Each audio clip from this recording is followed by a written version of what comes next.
Bismillahirrahmanirrahim. Innal hamdalillah nahmaduhu wa nasta'inuhu wa nastaghfiruh.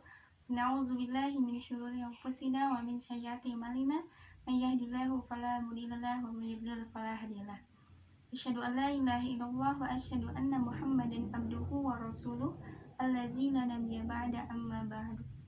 Yang pertama, mari kita panjatkan puji kehadirat Allah yang Maha Esa, karena atas limpahan rahmatnya kita bisa hidup dengan nyaman hingga saat ini. Pada kesempatan kali ini saya sedikitnya akan menjelaskan mengenai pengaruh qiraat terhadap penetapan hukum atau istinbat. Nah, sebelumnya apa itu qiraat? Qiraat tentu saja banyak definisinya.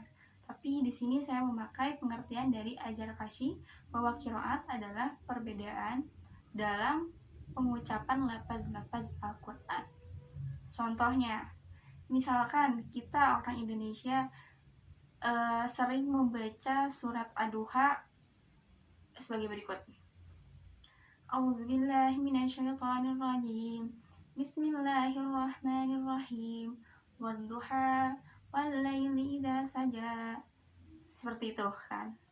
Tapi ada beberapa orang yang membaca Quran surat Ad-Duha dengan qiraat yang berbeda. Contoh, A'udzubillahi minasyaitonirrajim. Bismillahirrahmanirrahim. Wadduha wallaili idza saja. Nah, itu adalah contoh dari perbedaan qiraat. Jadi qiraat adalah perbedaan dalam cara pengucapan lafaz-lafaz Al-Qur'an. Gitu. Nah, qiraat sendiri secara kualitas terbagi kepada 6. Ada qiraat mutawatir, masyhur, ahad, syadz, maudhu, sama mudroh. Nah, yang sering atau bisa kita pakai dalam sehari-hari adalah qiraat mutawatir atau masyhur. Contohnya adalah qiraat dari 7 imam terkenal, yaitu kayak misalkan qiraat dari Imam Nafi atau Ibnu Katsir. Nah, orang Indonesia kebanyakan membaca Quran dengan qiraat dari Imam Nafi lewat jalur periwayatan muridnya yaitu Warshi. Gitu. Langsung saja kepada penjelasan mengenai seberapa berpengaruhnya isi qiraat terhadap penetapan hukum atau istinbat.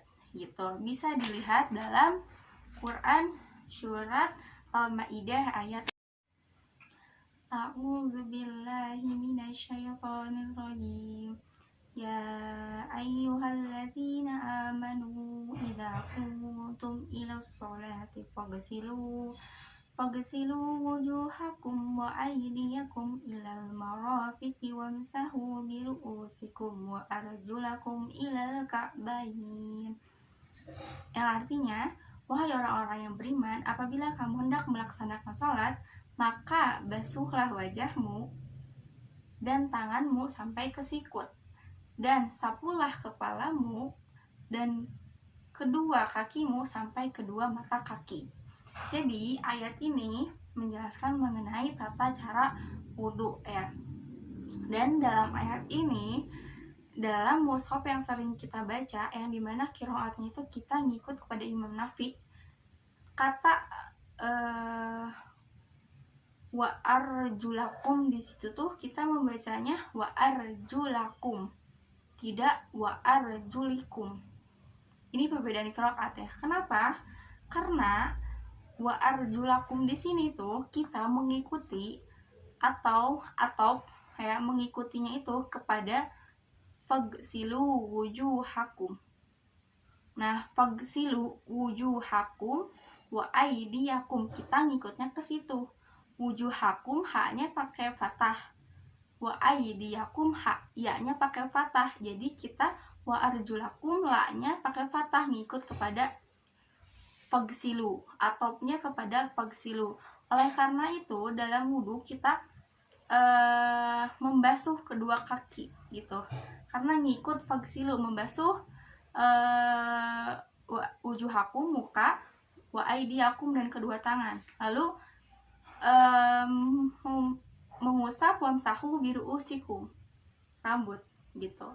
Jadi kita kaki itu dibasuh mengikuti muka dan juga tangan, karena atopnya wa arjulakum di situ kepada fagsilu wujuhakum. Tapi jangan kaget ketika teman-teman melihat ada beberapa orang yang wudunya yaitu mengusap sepatunya atau mengusap kaos kakinya. Dan itu tuh kakinya ataupun kaos kakinya ataupun sepatu yang mereka pakai itu diusap, bukan dibasuh. Kenapa? Karena itu perbedaan dalam penetapan hukum, karena qiraat yang dipakainya juga berbeda. Di situ bagi orang-orang yang wudunya mengusap kaki mengikuti ayat ini tapi dengan qiraat berbeda, yaitu mereka membaca bukan wa arjulakum tapi wa arjulikum, linya pakai kasroh. Kenapa? Karena mengikuti atau atopnya kepada wamsahu biru'usikum. Nah, wamsahu biru'usikum si di situ tuh pakai kasroh kan.